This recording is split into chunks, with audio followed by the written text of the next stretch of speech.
Good evening, Pittsburgh sports fans, and welcome to the Pittsburgh Sports Desk. Joining me are my co-hosts, Tracy and Mac. What's going on tonight, gentlemen? Good evening, fellas. Hi, Mac. Hi, Billy. Hey, Trace. Hey, Mac. How we doing? We are fine as frogs here. All right, guys. So a lot of big news here to talk about. Obviously, it was the Steelers win over the Miami Dolphins. Looking ahead to the Lions and what they bring to the table. Big news today coming out of the Penguins camp. The Fenway Group is going to be selling their team. So big news from that standpoint. So we'll get into that some. I know some NFL news I want to get into around the league. Talk a little bit about that, and then we've got Pitt in the Military Bowl not this Saturday, but next Saturday. Not really. I mean, there's not really much. We'll do a preview, but I mean, there's it is what it is. Both teams are 8-4, so. And then Pirates picked up another pitcher, of course, a 1-year deal. What else is new? But a lot to talk about with the Steelers and Penguins tonight. So we're going to be heavy with that. And let's get to it. Monday night, guys. What'd you think of the game? 28-15. I thought it was. I thought the first half was a snoozer, but I thought the second half was a lot better. It was just they really put. I said this too. It looked to me like Miami just kind of gave up in that second half. They just they just were not interested in playing that game. It just looked that way to me. I mean, their mannerisms, the way they played. I mean, Tua played terrible. He played terrible enough to. I wouldn't say he played terrible, but he played bad enough to get benched. Which was a little bit of a shocker, waking up and hearing that news today. But let's say you guys, what do you guys think of Monday night? Well, I'll jump right in. I think overall it was a solid performance from the Steelers side of the ball. I've heard it by I don't know how many people that said it was their best game of the year. I don't think anybody can argue that point. Where I'm on both sides of the ball. I thought Aaron looked great. A little spry, if I may. The defense was pretty sound. In reference to the issue with Miami, and I thought they came out of the gate swinging in the first quarter. I thought they were. I thought, frankly, they exposed our running backs for the lightweights they are. They got smashed around in that first quarter. Really bad, and it was. Yeah. There was about 6 hits, within the first 10 minutes that was spine jarring. And it looked like. Well, no, I SEC think style. Yeah, no, I think the first half they were interested in playing, but I thought the second half they just kind of lost interest. I don't know. Am I crazy in saying that, or did you guys see that too? I feel like they were beat down, though. That's what it was. They kind of wore them down, right, Mac? Well, I would say that the time of possession was a factor too. I mean, when the Steelers maintained, they maintained control of the football almost the whole game, and kind of wore them down like. And dare I say, old style Steelers type of football, but ball control, and they look tired. You're right in the second half. I'm disinterested. I don't know. I try not to do that to the players because they're mostly young guys. They want to play football. The coaching staff. We can get into to Mikey, and how he carries himself and. And what his future is, because it's getting bleak by the second. But and I'll, go ahead, finish your point. Sorry.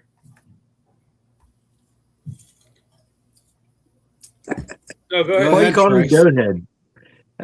Well, hey, I thought Matt Cook, right, the left tackle that played, I thought he was a game changer. I Dylan Cook. really like that guy. Dylan Not Cook. Matt Cook. Dylan Cook. That's it. Matt Cook was the hockey player, right? Dylan Correct. Cook, I thought was really good at left tackle. Particularly, what I liked was his hands, his feet too. Like even that video I showed you guys, man. Like he was flattening the rush as it was coming up. His feet kept moving, but he kept slowing it down, and Aaron had more than enough time. I just liked that the way he played that game. Also, I think the rest of the line played fairly well, especially on those short yardage plays. I thought they held up. I don't know. I didn't expect us to do some of that stuff that we did, but I did also enjoy the creativity. I think we had 2 tight ends that rushed the ball in for a running touchdown. I thought that was pretty crazy. Maybe they did that, Mac, because our running backs were getting smashed around. We don't have exactly a Jerome Bettis anymore, but we could have used them. But I do think that we wore them down in the second half, and their defense wasn't interested in spine-jarring hits anymore. Yeah. Well, I mean, on a Pittsburgh show, you can get away with that Matt Cook comment. We understand where you were going. Yeah. In reference to that that kid, was just regurgitation. Yeah. I mean, that kid, that's a guy. That's a solid performance from that guy for his first start. And in reference to his hands, it's clear he used Jergens. Those things were soft as can be. He was moving them around. Yeah. But did you see the measurements on those things? Bigger than Pickett's. Those are some mitts. Yeah, I mean, listen, it was a dominant performance, but I mean, it kind of exposed the Miami Dolphins for really who they are. I mean, everybody was saying about they're 4. They've been won 4 in a row. I mean, the Buffalo win at home was pretty. I'll give them kudos for that. But I mean, for the love of God, you played the Jets, you played the Saints, you played the Commanders. You played some teams that weren't that good. I agree, but to revisit our one point that we talked about last week when we previewed the game, and we brought up the factor of Miami coming north. Is this weather going to be a factor? And that field was a factor. That cold was a factor, and it's obvious. How many games did they say this is 14 in a row that this Miami team has lost when it's under 30 degrees or 40 degrees? I can't remember under freezing is what they were saying. Yeah. And they're built on speed, and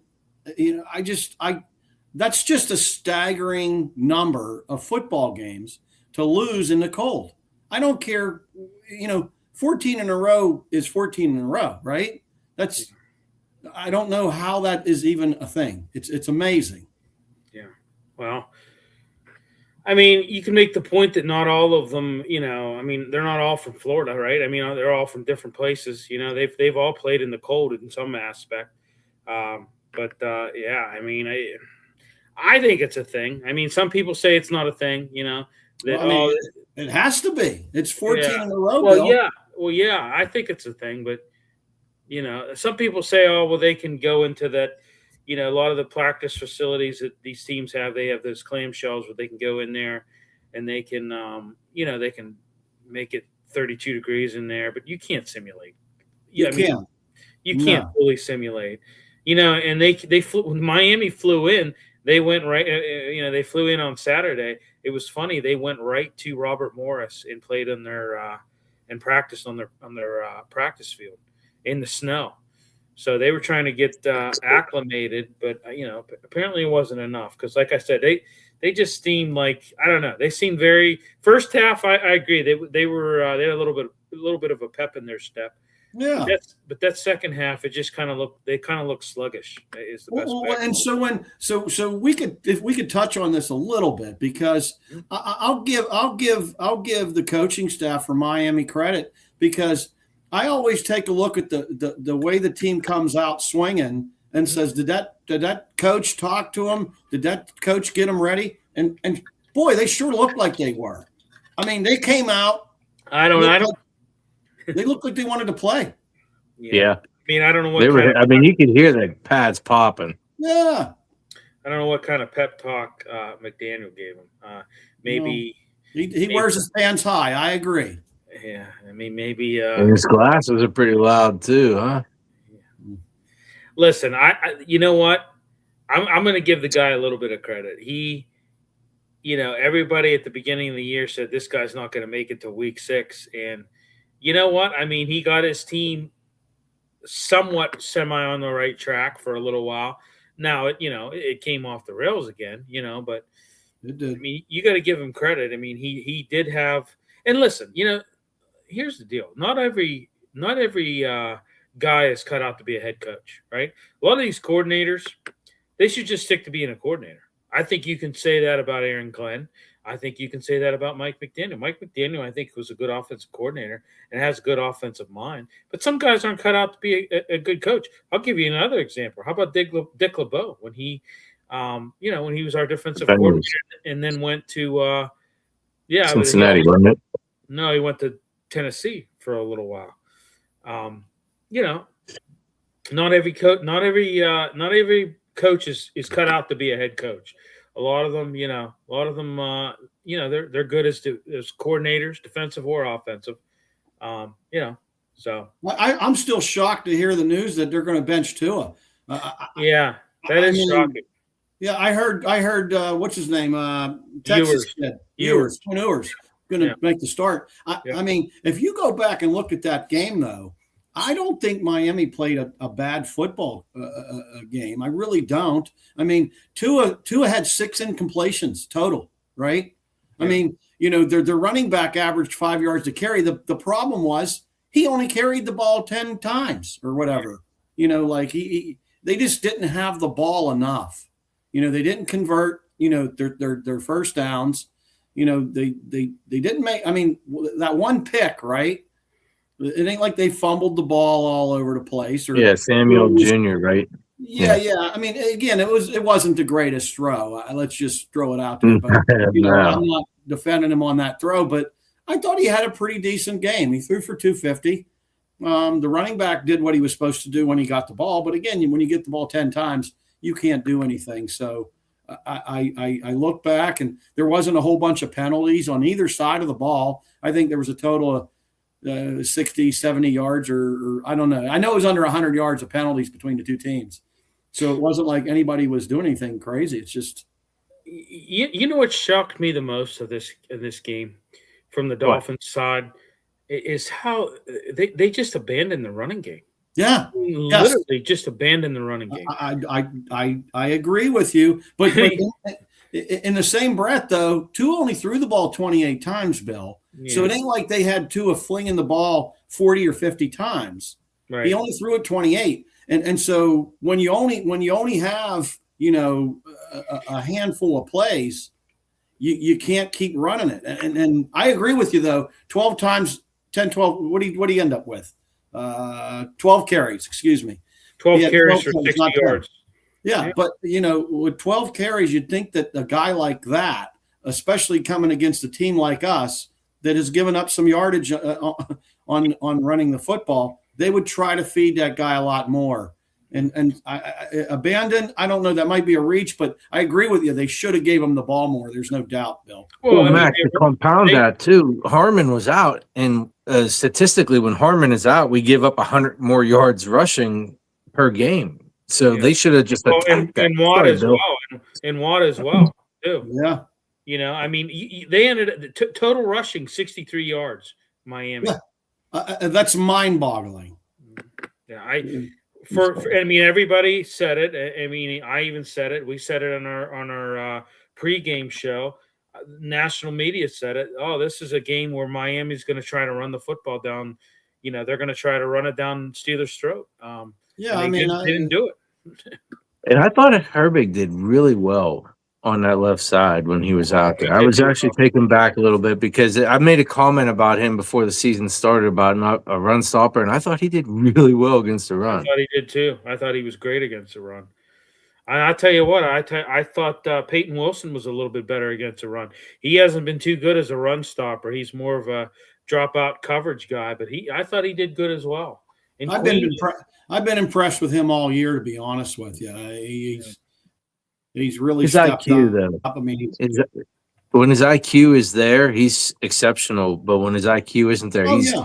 he's very far behind. It seems like a little bit more far behind than everybody. Yeah. Yeah. I mean, We still have we still have the problem though of Jalen Warren, getting him going. Yep. You know, I mean, I guess I could throw the question back at you guys and go, gentlemen, tell me who's our bell cow? Who's our running back? Not Is him. it Gainwell now? It is now. It is now, I think. Going into the late season declaration here, it made. is. Yeah, I mean, I don't disagree with you. He's definitely more impactful.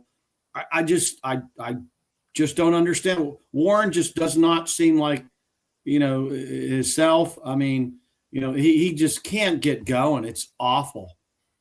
Well, and I mean, not trying to make excuses for him, but he did have the flu. He was just recovering from the flu, and I think that was you know, he may have been. He's had it for 6 weeks, though. He's had it for 6 weeks, Bill. 6 weeks of the flu. Yeah, I know, but I'm just saying. He was bad. He had missed practice because of the flu, and they said, you know, he was like a game time decision. And they did say he was going to play, and I know, and I think he probably was still suffering from that a little bit. But I mean, hey, Michael Jordan killed it. You know, he actually didn't have the flu; he had food poisoning. A lot of people think it was actually the flu, but it was food poisoning. But no, I agree. I mean, where has Warren? You know, Warren is not a bell cow back. It's very obvious. No, right. You're putting this Mount Washington in there to block to make the running game better. At least that's what I assume they're doing. You know what I mean? Is playing him more because he's the better blocker. Yeah. I don't get it. I mean, you're doing that and you're still getting 30, 40, 50 yards a game. Come on. Yeah. Well, you know, they really wanted to utilize Washington, you know, because they were worried about Dylan Cook not being able to handle that side. And as it really turned out, Dylan Cook, I thought, did great. I thought he solidified that side. I thought he was phenomenal, as a matter of fact. That was a strong performance. Yeah. I mean, you leave that guy in there until he proves it any different, right? Right. You know, and I did see that clip you sent, Trace. I mean, yeah, he definitely performed. When you look at the third quarter, you know, the offense exploded for the Steelers. I mean, you outgained Miami 163 yards to minus 20. You know, they scored 3 unanswered touchdowns, you know, and you build a commanding lead. You know, I tell you what, Rodgers looked good through 2 touchdown passes. I like that, you know, it was obviously a blown coverage, but that 19-yarder Marquez Valdez-Scantling, I mean, that was just that was perfect. You had that 29-yard catch and run by DK Metcalf, a rushing touchdown by Jonnu Smith, which I was, you know, I thought I like that play, that rushing touchdown by Jonnu Smith. It reminded you of the Mike Mularkey days where they used to use a little bit of gadget plays. You know, I'm taking it way back, but I remember back. It's a max point. It gave you a running back that had a little bit more, I don't know, size coming at that goal line, right? Well, if you're the Dolphins and you're looking at that, you're saying, what the heck? Because they haven't really done that. And they haven't done that at all. It's creative, yes. So I mean, you're lining up and what the hell's Jonnu Smith doing in the backfield? You know, so I'm sure they were kind of like a little thrown off guard and probably didn't have the right personnel out there at that time. And that's why it looked like you look like that rushing lane, you could have drove a Mack truck through it. I think all 3 of us could have ran that in. I mean, I'm just saying, you know, it was well orchestrated, and I think really caught Miami off guard. Dolphins. It was nice to see that zip though to Scantling. I mean, when's the last time you guys seen a zip? You know, that's a great point. I mean, I agree. No, it was a good one. Yeah. I mean, I haven't seen that from a Steelers team in a couple years now. Yeah. Well, one of the main things I did see just watching the film again is professional receivers running professional routes, even if they aren't as fast can be. And those professional routes had the defensive backs reacting as they should, and I think it's why we had more guys open. I think that there was just guys were doing what they were supposed to. I actually think we've had a lot of receivers making mistakes this year. Yeah.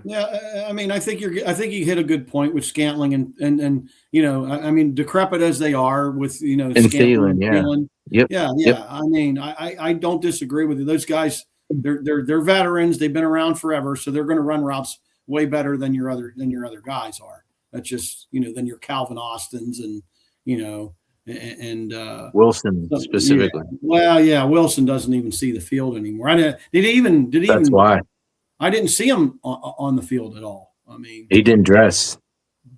What was the deal with that? Anybody? Well, because he's not been running the right routes. I think he's a healthy scratch. Yeah, I just think they don't have any faith in him at this point in time. I mean, he got that injury. He didn't see the field his rookie year. Yeah, and it really put him behind the curve. I don't think that's it, Billy. I don't think he's running. I think he's missing things by like 4 and 5 yards. Like he's supposed to be running down the hash line, but then cutting in half. And that's where number 4 is getting it. Yeah. And he's not. And there's a reason, because he's not running the route correctly. Right. And that's why I say missing a full year, your rookie year, put him behind the curve. I mean, I think it really put him behind the curve. He's not. I don't know if he'll ever be in front of the curve, Bill, at this point. Well, that's what I don't think he will I don't either. disagree where you're going. I think you're spot on. Yeah, I mean, his career got off to a terrible start, and sometimes that snowballs for guys, hey, when you can't make the club if you're in the tub, so. By the way, I like the fact that they got Freiermuth a couple looks. I mean, they threw the ball to him 5 or 6 times. That was good. He had a couple catches. I mean, he's over the middle too. Yeah. Yeah. I mean, he's such a reliable. He's a great route runner. He can catch. He lacks in blocking. I will give him that. But I mean, hey.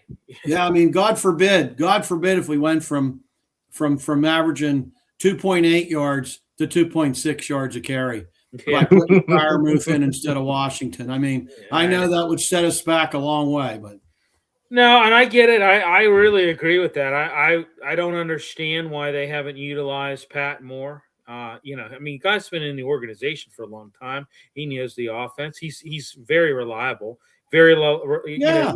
He's a combat catch guy. He can catch in. I don't know why they did that. I don't know agree why with you.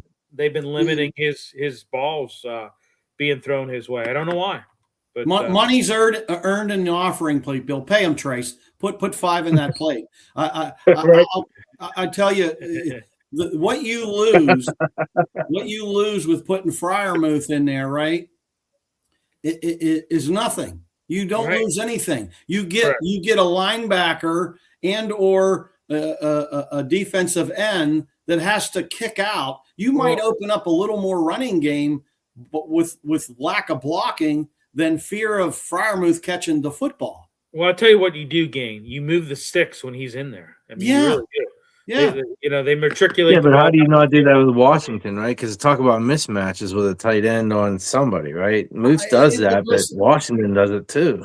Well, yeah, I get it, and it looks well, funny. And he blocks, and that's kind of like I don't know, I think their hang up is that Freiermuth doesn't block, and they look at Washington and they're like, hey, this guy can catch and he can block, and you don't need him to have blazing speed because my God, when he's in the open field, it takes 5 guys to bring him down. I mean, I think sometimes I think you need some ushers to come down from the stands and get on the action to bring him down. I mean, it's just we're Pittsburgh people, and we fall in love with the Jack and the Beanstalk, the guy dragging 3 guys down the field, but he's only dragging them for 2.6 yards. Okay. Yeah. He's not lighting the world. No, hey, listen, I'm with you. I think the balls should be distributed evenly between Washington, Freiermuth, and Johnny Smith. I think that they, all 3 of those guys should be in. Not one. You shouldn't be tipping the scales when it comes to your tight ends. I think it's funny that you said that with Washington. Good Lord, tipping that scale, right? I think his yak is the best of the three, though, and it's because he's like Bettis in the open field. Well, you get him running in the open field. He gets a 10-yard, and he's getting going. I mean, it's hard to bring that guy down, But I mean, he's a combat catch machine. Yeah. Dolphins found a little late rhythm in that game in the fourth quarter. Tua connecting with tight end Darren Waller for a couple touchdowns. Obviously, too late to mount a comeback, but they did kind of show a little bit of signs of life towards the end of the game in the fourth quarter. With that loss, the Dolphins are eliminated. Miami's, like I said, they dropped to 6-8. Officially ending their postseason hopes. Listen, going into that game, their postseason hopes were pretty slim. It's pretty much slim to none, anyways. I mean, they did have a slight chance, but it was a very, very slight chance. Hey, Steelers are in control. You improved to 8-6. You retained the hold on first place in the AFC North. And hey, you know what? You live to fight another day. I'd like to throw out. I'd like to throw out, we always attack teams when they go into that prevent style defense and they let teams run around and score. And you're right, they did score at the end there and made it look a little closer than the game actually was. But that's all by design. So hats off to the Steelers. They milked that win out. They let them waste all that time. I'm not going to knock them for that late touchdown. That's by design. Bravo. You know what I mean? What do you guys think about? Renegade was cheered again. What do you guys think about? What do you guys think about the tush push and how how we've been at doing? Yeah, I don't know. Essentially, and there was a good point. Essentially, you have 10 guys in that. Yeah, I mean, Aaron Rodgers is standing back there just doing this, No, who is he? Aristotle back? What is he doing? I don't need to see him with his hands back there. Yeah, I mean, on the team. Yeah, I mean, he's like I said, you're executing that play with 10 guys.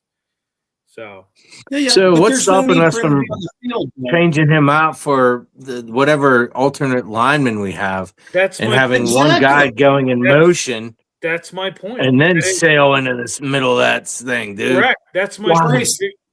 You're giving up a guy for 300. Yeah, you're giving up a guy you're giving up somebody that could be actually, being an asset to Let them just jump over the line and land on the back. 300 pounds down. You know what I mean? Right.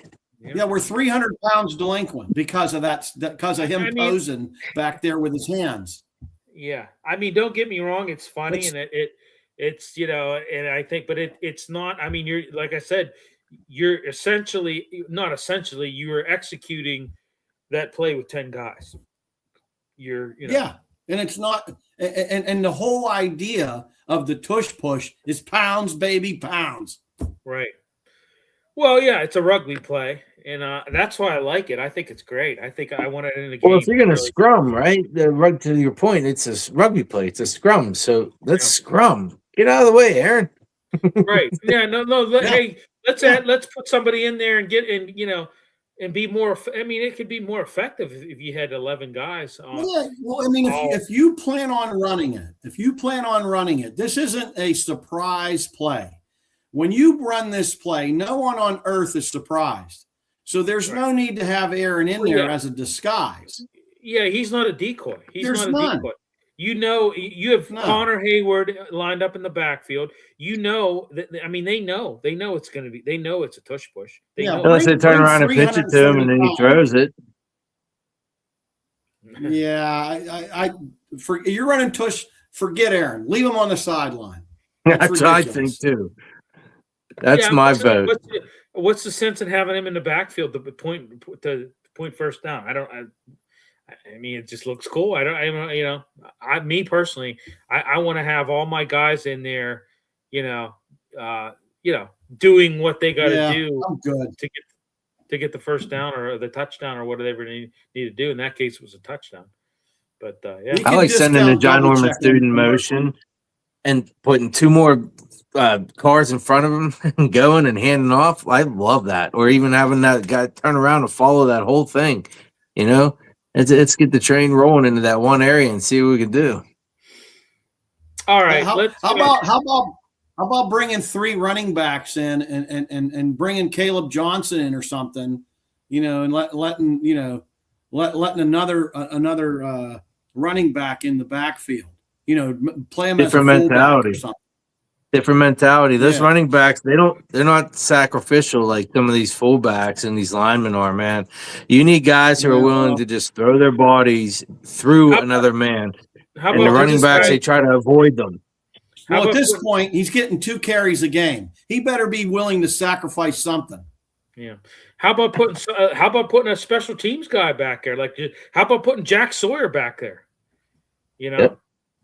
So I don't know. That's just me. I'm just saying, why is he back there doing? You know. No, there's no reason whatsoever. Yeah. I like the brainstorm, man. That was a pretty good brainstorm. Love it. Let's move on to Detroit. Do we have to? Well, yeah. You know, I'll tell you what, guys. You know, from here on out, every game's pivotal. And every game is, you know, you've got to win every game. You've got to keep pace with. Well, you're right now in front of them, but you got to continue to create a little space between. You don't want them coming anywhere near us, right? Correct. 8-6 Steelers versus 8-6 Detroit Lions. I'm going to say this: if you're looking at who needs this win more, it's no question the Detroit Lions need it more. I mean, they're sitting at 3rd in their division. I mean, who would have thought that? I mean, they're at 8-6. You've got the Packers at 9-4, and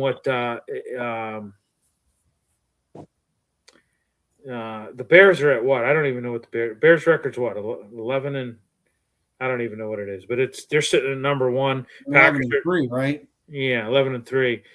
So, you know, I mean, they need this win to keep their playoff hopes alive. I mean, Detroit Lions, you might as well say their back is against the wall right now. I mean, their back is against the wall in terms of a postseason right now. So, I mean, not to say that the Steelers don't need it more, you know, I mean, they need it as well. But I mean, I would say that Detroit, this is like a must win, or we may not have a tomorrow for the Detroit Lions.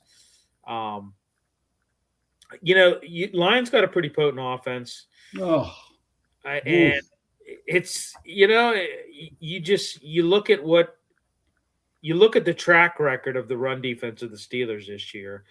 And you look at what the Lions have, you know, in the backfield with Montgomery and Gibbs.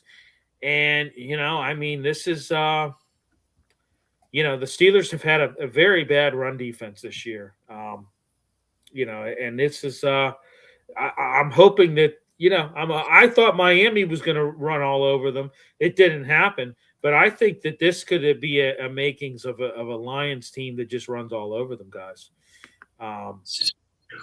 I think Harmon comes back and slows that down, but it might not be, you know, a trickle. It might still be all right, but it's not going to be all over us. Well, I'm concerned. I'll be honest with you. They're guys. Yes. I mean, Gibbs is so fast. I've never seen a guy like, you know, with a stop and go like this kid has. And that backup, like you said, Bill, Montgomery, he's averaging almost 5 yards a carry himself. Yeah. I think he has more yardage than both of our running backs, you know, Gainwell and Jaylen Warren. So their second guy is our one guy. So these guys can run all over the place. And by the way, very quietly, okay, Mr. Goff, okay, it's got 30 touchdowns. He's flinging the ball all over the place. He's going to have 4,500 yards when we're all said and done, maybe 5,000. Who knows?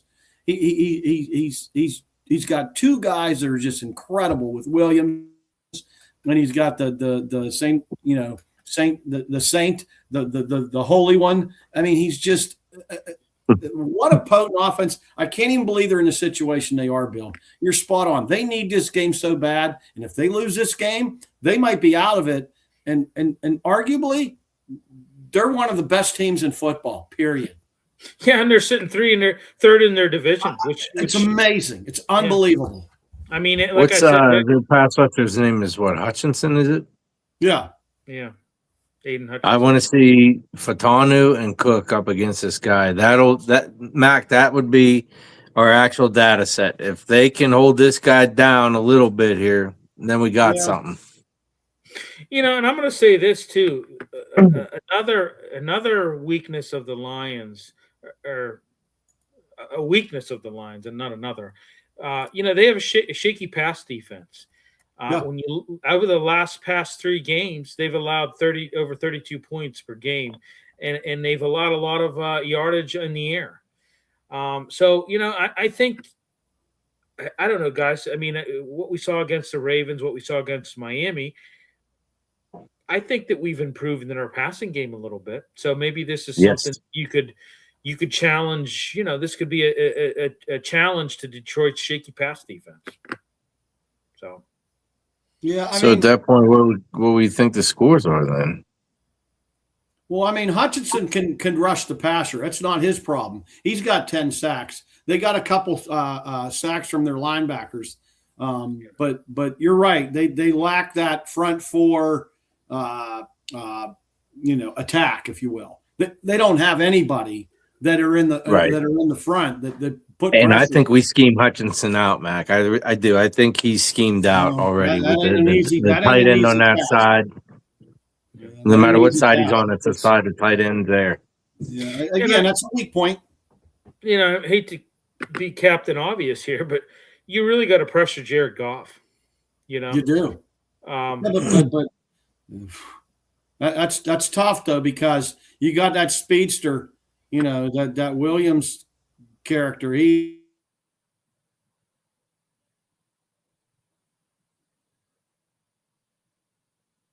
Well, looks like, guys, you there? Yeah, I'm here. Mac froze. You got me? I got you. He did froze. Yeah. Okay. Yeah. Well, yeah. He's talking about what speedster, the running back. He's talking about, right? No, he was that first running back. That guy, he can do it. And then his start stop. It's not quite like a Barry Sanders, but this guy got it. He's a pedigree. He's up there with like the Gale Sayers, man. They stride, type guy. It's a concern. I just think that if Harmon's in, we get more pressure up the middle, more blockage. Because I think that is it. Yaya Black, right? Is the other guy? He's been stellar this year so far. Benton, I think, has been playing well. And also, Mac dropped. And also Hayward, our captain, I think he's been playing stellar. I think he has been too. I agree with all of that. Obviously, we opened it up with, they've got to contain this run game. They've got Gibbs and Montgomery. This is a hell of a 1-2 punch that you've got. And you've got to. I mean, you're 28th in the run defense. Bad, Trace, very bad. And you've got to contain these guys. You've got to contain you guys. You got to shut them down early, and you got to force Goff into passing situations. And you got to force him into long third downs. And and winning the turnover battle is another thing too. Winning the turnover battle. There, he's back. There, you're back there, buddy. You froze. Yeah, sorry, bud. Yeah, things happen. Yeah, things do happen. You were saying about Williams. Go ahead, finish your point. Well, yeah. I mean, in reference to Williams, he could stretch the field. I mean, so you got to work. And Goff gets rid of that ball pretty quickly. I mean, he's a veteran. He's skilled, and you got two guys that can really move. I mean, those are two quality receivers they got. In my opinion, that Williams kid's a one guy coming. And he's a one guy. I mean, I know he's a two guy now, but look out. That kid can score, and he's really fast. Yeah.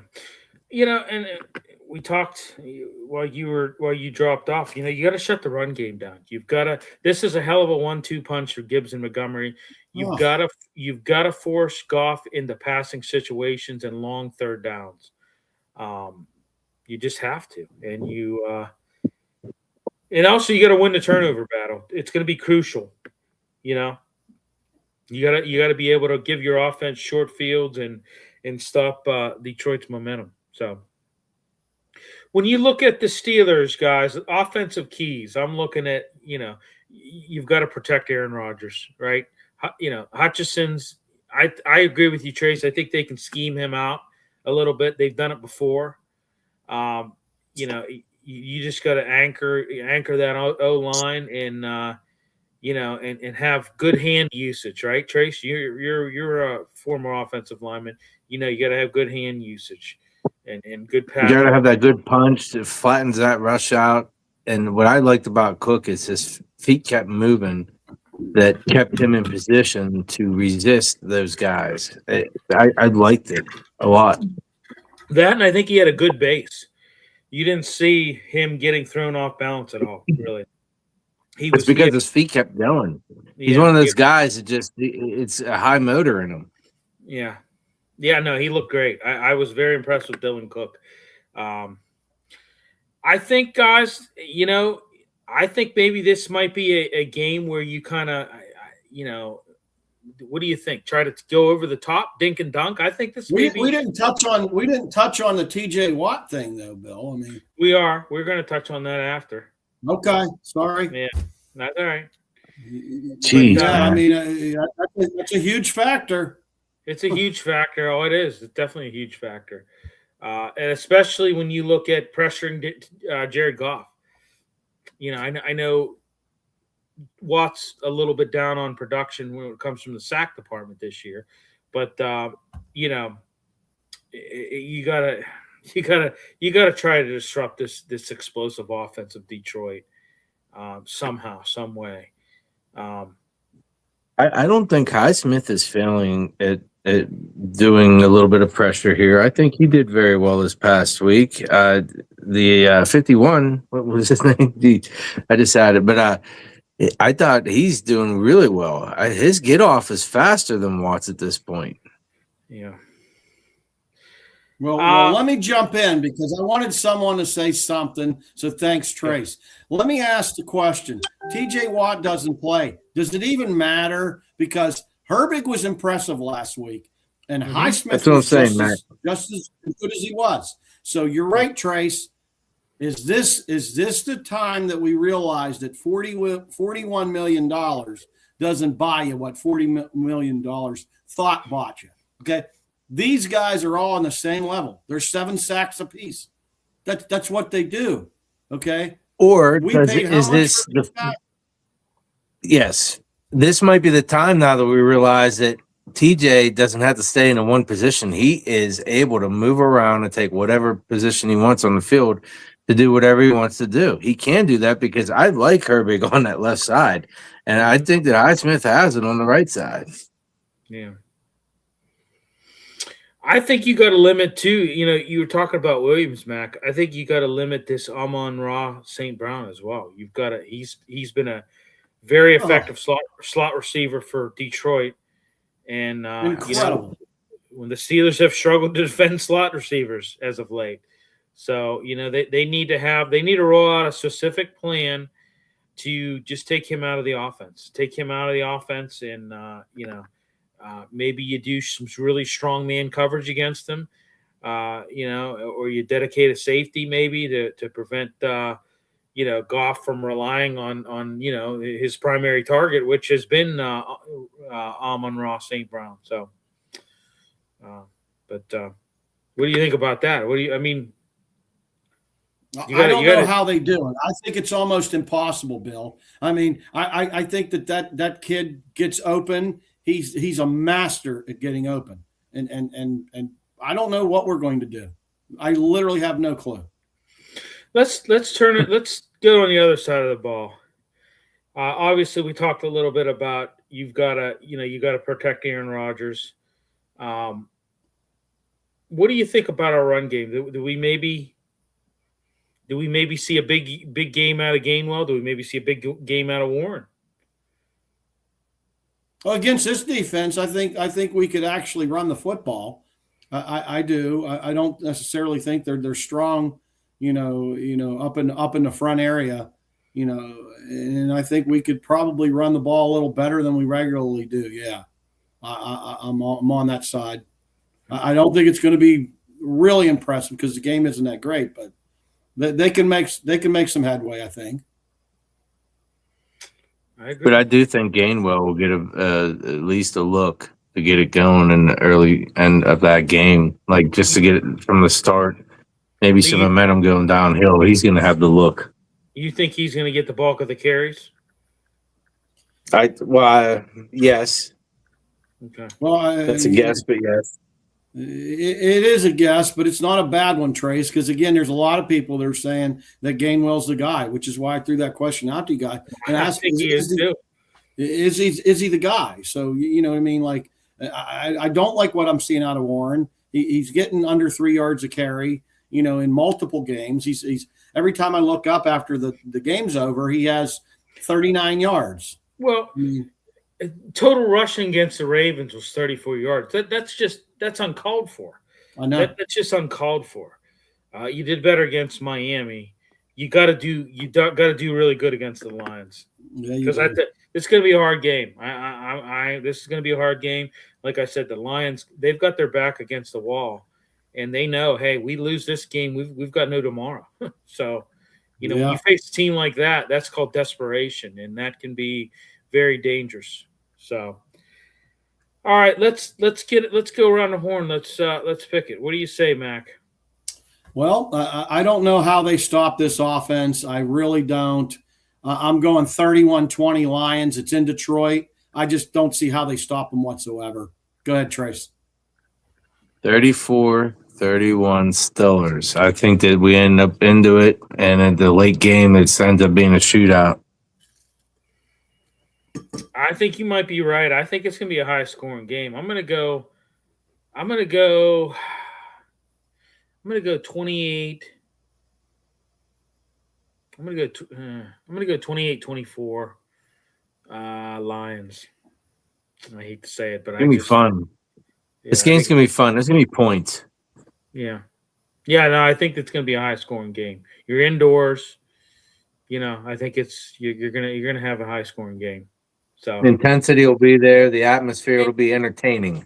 And I'm excited to see if the offense can get this ball rolling. Ladies and gentlemen, if they beat the Lions, let the discussions begin that they can beat any team, especially this year, because the league's mediocre. They beat Detroit, we can really start talking about what if. I mean, do you really feel like do you think if they beat Detroit that's really going to change a lot of the attitudes of the Steelers? I mean, I was watching Pro Football Talk today, and they had the Steelers ranked at 14th in overall power rankings. Do you really think if they beat or able to go in there and get a win against Detroit, you think that really changes? I do, yes. Yes, 100%. It changes the entire outlook of this football team. Yes, because this league this year specifically is very vulnerable. Every single team is, because you don't know what these teams are going to do week to week. And so if they can actually beat a legitimate, solid football team like the Detroit Lions, I think that says this late in the year says, yeah, can they go beat a New England or a Denver or a San Diego? Yeah, they can. Yeah. I mean, they have wisdom at the wide receiver position now, right? They have all these older guys that have all been there, done that, seen the thing, right? They got some of these guys in the defensive backfield they changed out and around. It seems to be jiving too. Dare I say the offensive line has been working really well. I cannot wait to see how they act or how they perform this weekend here. Yeah, it's a tall order to beat Detroit, but if they beat them, we'll have a whole different discussion. That you'll see the whole city be a buzz if they win. Here we go. Yeah, I mean, you heard it here. Yeah, sing it, Trace. Yeah. Here we go. Well, here's something else I want to bring up. Is that the dog? Yeah. Here's something else. Here's something else I want to bring up that maybe we overlooked is Aaron Rodgers' dominant record against Detroit. He's 18-8 in regular season. He knows his team. That's a fun number. I mean, he knows his team. He's had a dominant record. You know, in his time at Green Bay, he saw them twice a year. and sometimes in the playoffs. 18-8 regular season record. Well, with someone like an Aaron Rodgers, Bill, I don't put a whole lot of stock on that number because he has that numbers against almost everybody. This guy's a Hall of Fame quarterback. I'm not dismissing the stat you're throwing out, but this guy's legitimate. I mean, and he's starting to look like he in the last 2 weeks, like, hey. I guess my point is this guy spent so many years in the NFC North, and absolutely, he saw this team a lot, and same with the Bears. I mean, if he would have played with against the Bears, I think it would have been a different outcome. Yeah, but there's a comfort level there. Yeah, that's neither here nor there. But that's neither here nor there. But you're right, Bill. Like I said, 18-8 regular season. I mean, he knows this team. He's faced this team. He's faced Dan Campbell. He knows what's he knows what this team's all about. He's been very dominant against them. 18-8 is pretty damn dominant last time I checked. So, but just throwing it out there. Yeah. I mean, it's all knowledge. He's very comfortable in that old division. So he knows them all well. Right. I mean, I'm sure in that film room he can say, "Hey guys, watch for this. Hey guys, in this thing, they're gonna do this. Here's what their tendencies are on this, type of situation." So, all right, let's get into this. We've been talking a lot about a lot of different stuff here we need to talk about TJ Watt recovering from a surgery or partially collapsed lung sustained during a dry needling session. I just when I heard this, I was just like, what? What? He went into. I thought he got hurt in practice, is what I thought, and then they're like, no, he was going in for treatment and got injured. I'm like, how do you get injured in treatment? I think actually at the time I was going to physical therapy for my hip when I had heard it, and I was like, geez, that makes me feel better. Turned the car around, didn't you? Yeah. But, down a little bit. I don't know anything about this dry needling. I'm going to be honest with you. I mean, I know what acupuncture is, and I know I've had acupuncture done. I don't know what dry needling is. I'm not an expert on this. This is really truthfully the first that I've heard about it. I guess it's to alleviate muscle pain and tightness, but I just kind of, when we had our pregame show on Monday night, we had John Fedko on, and he was talking about this, and he said, I think this falls a lot somewhat on him. He took when you do this procedure, obviously you're taking a risk in doing this, and he's like, what is he doing? Like, why take that risk? And the more and more I thought about it, I kind of tend to agree with him in a little bit because, you I mean, granted, it's probably not really common that you have an accident like this, I guess, if you want to call it an accident. But the bottom line is this dry needling has, it has certain hazards to doing it. This is very weird. Guys, I don't know if we see him the rest of the year. I mean, he's out indefinite is what they're saying. I know a similar situation. I keep hearing he may start this game. Well, I heard that. I thought I heard that as well, but then they're saying that that's probably not going to happen. But by the way, do we even know who gave him this needle? I'm sure they do. No. No. That's what I'm saying, Trace. Is this guy part of the Pittsburgh Steelers staff, or does this guy live beside him? You know what I mean? John Fedko brought that up. He's like, is this an independent guy or was this part of the team? We don't know. We can't speculate because we don't know yet who actually. But this is This is already long gone now, Bill. We should know this by now. The guy that gave him the shot, was it a guy that lives in a van down by the river? I mean, who is this? Who is this guy? I don't know. I mean, I have no idea. I have no idea. It's very weird. I don't know. You know, maybe it is somebody within the organization. That's why they're keeping it hush hush. I don't know. I have no idea. It's just. I'm sure the Loyals will find out. They'll let us know. Right, and it's funny you said that because Madden brought that up and said he would bet that anything that T.J. Watt's going to sue the Steelers. You know, what if it's his guy? Does the Steelers have a legal beef against him for? You know, I mean, this is crazy. It's soap opera. Well, they wouldn't be talking about him being able to sue the Steelers if it wasn't a Steelers affiliated person. But if we go with that, right? So, yeah, I mean, you know, if it's a Steelers guy, he could sue them. If it's not, then the Steelers could technically, you know, get him for doing things that are outside the scope of the game. You know, I mean, like it's insanity. It's just crazy. I agree. It is insanity. All right, Derek Harmon more than likely is expected to return. I think this really, you know, helps them out big time. I think that this is going to be. You know, it's going to help them out having him on the field. Missed the past few weeks, had a knee injury. So yeah. Let's look at NFL news. Patrick Mahomes had surgery, successful ACL, LCL surgery, and is on injury reserve. The team is already discussing his 2026 return. You know that it's in Gardner Minshew's hands now, so he can close out the year. I mean, they've been eliminated.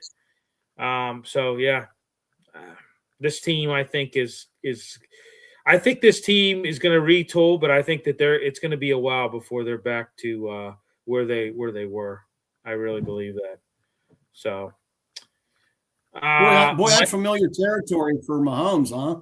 Yeah, you know, it was another thing that was thrown out there in our pregame show. Jerry DePaula brought this up. You know, this is the first time since 1998. Yep. Since 1998, you heard that right, folks. 1998. I know that either Mahomes, Brady, or Manning wasn't in the playoffs. It's crazy. It's insane. So, you know what? I'm going to say this. The Packers, I think they may this Michael Parsons injury, he's suffered a torn ACL as well. I think this could really be a detriment to the Green Bay Packers. You it ain't good. You lost right. Yeah. Yeah. That might be the end of that guy's career, the way those defensive ends, the way they play. I'm just saying, I'm not jumping the gun on this, but the way those guys play nowadays with the leverages, those guys never will be the same. He will never be the dominant guy that he is. No way. You know, and I said it. I said, hey, you know, you know, he has an injury history, you know, and I said, it's a gamble. I said, man, wouldn't it be, you know, terrible for Packers fans if he went there, played a few games and got injured, and here we are. You're losing him with, you know, with a few games left in the season, and it's, you know, they're holding on to that second position there in the NFC North. But I tell you what, it's by the hair of their chinny chin, and you know, I don't know. Yeah, to come back on our opponent we have this week, Bill. Detroit's better than both of them. They're better than the Packers, and they're better than the Bears, and they might miss the playoffs if we beat them. Right. Well, you know, and I said this too. You know, I was looking at the Ravens' schedule remaining, and I'm like, wow, they've got a little bit harder schedule than we got. You know, they've got they got to go through. They got tough schedule, Bill. Yeah, I mean, they're hosting the Patriots, which the Patriots are pissed off from that Buffalo loss. Well, they should be. And then you got to go up to Lambeau, but maybe this game up in Lambeau is a little bit easier for them now that you have Michael Parsons out. I don't know. I mean, Well, see. it's definitely easier, but the Ravens are still the Ravens. They stink. Yeah. We talked about Tua getting benched for Quinn Ewers. Mike McDaniel basically said at this point everything's on the table. Well, I mean, you're out of the playoffs, so I mean, you might as well get a look at what this kid has and see. You might as well. What do you think of Philip Rivers? What did you think of Philip Rivers' return? Well, yeah. I watched it. It was entertaining. It was almost WWE like. Every heartbeat, every breath he took, you were watching it. Again, the numbers aren't staggering, but somehow at the end of that game, after a silly call, they somehow lucked out with that kid kicking that long field goal to take the lead, and then they ended up blowing the game anyway. But I don't know why you don't let Philip Rivers throw a ball in the flat or something. You brought this 44-year-old guy out there to in a time like that. You don't do that. You let him throw for the first down, cinch that game up, and we're not even talking about a loss. But overall, I mean, he was on the couch on Wednesday. Right. Bravo, Philip. Yeah. Yeah, no, I mean, hey, he almost won them the game. He threw a touchdown pass. I mean, they were, they had a late score to go up, and unfortunately, Seahawks marched the ball down the field, and they were able to win the game with a field goal. So, for the record, I did understand that Philip Rivers is a coach, and he's been throwing a football every day with the kids as a coach and a mentor. For the record, I don't think he's been just per se sitting on the couch. Well, no, they said that they run the same offense that Shane Steichen runs on his high school team. And they said him and Shane run it, he doesn't. Yeah, him and By Shane. the way, he doesn't run at all, right, Mac? Well, my point is, and I made this comment when I seen him trot out on the field. Is that a puffy jacket he has on, or is that just some meat and potatoes grind? And maybe he's just happy to see you, brother. Yeah, this is true. Yeah, but I mean, he's got his winter coat on already, Mac. Him and Shane Steichen reportedly talk on a weekly basis about offense, and so I don't know. Maybe this was kind of like he's obviously comfortable. Him and Steichen, were together when he played for the Chargers in his final years of the Chargers. So he knows this type of offense. And I don't know. I think there was a comfort level there. And there was. So I was rooting for him. I really was. And they almost beat, some people would argue, the best team in football. Yeah. All right. We're like so far behind. We're You did it. I tried to do scores earlier than you did. You're the one who did it. I'm blaming you. Let's real quick to close it out. Let's talk this Penguins sale the Pittsburgh Penguins to the Hoffman family. A new era. Listen, guys, I'm going to tell you something. I said it, from the day that they announced that FSG was buying this franchise. I said it's a bad move, and everybody lambasted me. Everybody said, "Oh, you don't know what the hell you're talking about. This is a winning team. They're Liverpool, Boston Red Sox. They got a Formula One team." Well, yeah, but when they bought the Penguins, they didn't even have the Penguins on their website for a year and a half after they purchased it. So like this team, I said it. It's historic. Anytime you have a group, an invested group that has multiple franchises, one of them is going to get neglected. And I said it. I thought that this Fenway Sports Group, I thought that they were, there was a lot of problems and issues over payroll. You you missed the playoffs multiple years. I don't know.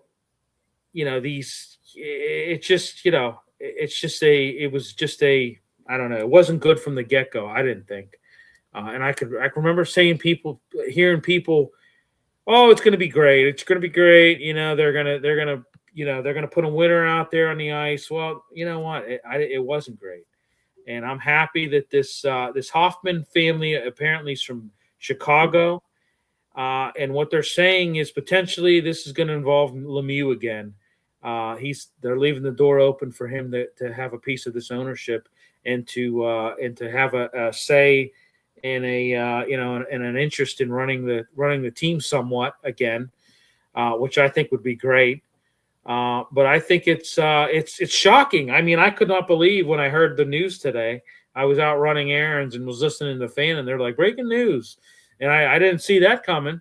You know, Mac, you and I worked out at the arena, and we, we don't hear any mumbling when it comes to stuff like that. But this is just and the nice thing about this company, they're into a lot of things, but this is their only sports team. This is going to be their only sports team.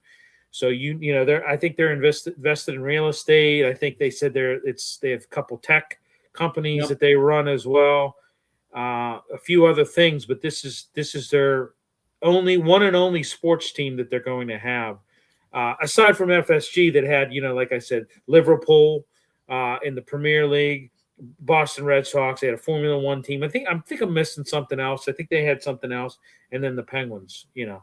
But I just I think it's good. What do you guys think?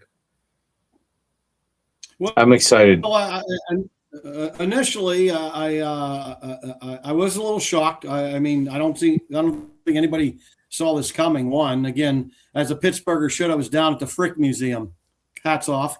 But when I heard the news, so I said to myself, we went from a Boston-based company, okay, to a Chicago-based company. Does that excite me? No, it does not. Now, change of ownership. Let Lemieux get in there. I hope what you're telling me, Bill, is what you heard is accurate. That would be a blessing. To have a Lemieux on our side, in our corner, is nothing but glorious. Okay. Yeah. When you look at it, goodness. Yeah, Lemieux. The sale leaves it open for Lemieux because he sold his controlling interest when FSG bought the franchise, but he retained the stake. He retained the stake, so so he still has a stake in it. So, I heard this company has another firm, like in part of their firms down of their group, I should say, is down in Florida as well. I heard they have some Florida roots as well. I'm sure we'll hear more. I take that back. They do own one other. They have a minor league hockey team. I think it's the Florida Everglades or Everblades. Yeah. Again, I'm sure we'll hear a lot more about it. But I mean, I'm not sad to see Fenway go. I'm not happy I'm not happy to grab a hold of this Hoffman group yet either. So I'm going to be. I'm going to wait and listen to the waves come in and gather it. I don't think it can be a bad thing, considering we were owned by a Boston sports company, a sports group. I'm optimistic. So I'm excited and optimistic.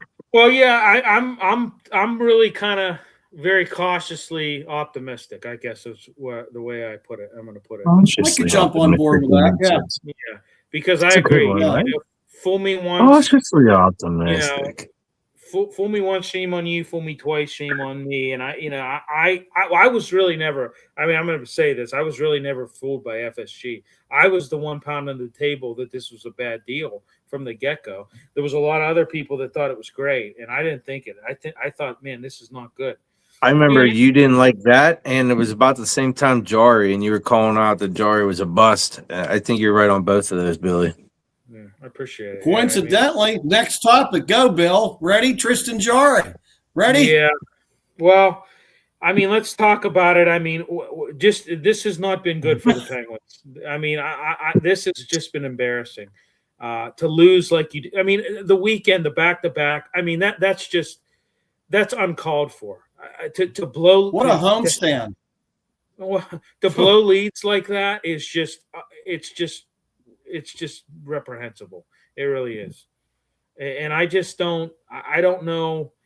I'm going to tell you right now, and maybe I'm off on this, but I can't see Dan Muse being able to have too many more of these and them not do something. Yeah, I mean, I just really I don't think you're out of bounds for saying that, but going down the roster, I don't know how he's going to do much better. Okay, well now mind you, I'm not jumping on this Jari bandwagon, but you just got rid of your best goalie. Okay, and how do you expect the team to do better? Jari is 9-3-1 or whatever in for the year, so he's got you 9 wins this year. I think you only got 14. I just want to throw that out. I know you dumped $5.5 million dollars. You know, you dumped $5.5 million on salary, which is the goal, and bravo for doing it. But don't expect to win, Penguin fans. We're in rebuild mode right out of this. This is full fledged, I think. Right? Well, yeah. The weekend was terrible for them. Awful, Bill. I worked both games down there, and it was crazy because I picked you peek your head out and you see a score, and then you're doing something, and then 15 minutes later you go out there and you're like, what the hell just happened? How the hell did they? I mean, it was crazy. I mean, the Mammoth scored. They ended up beating them 5-4 on Sunday.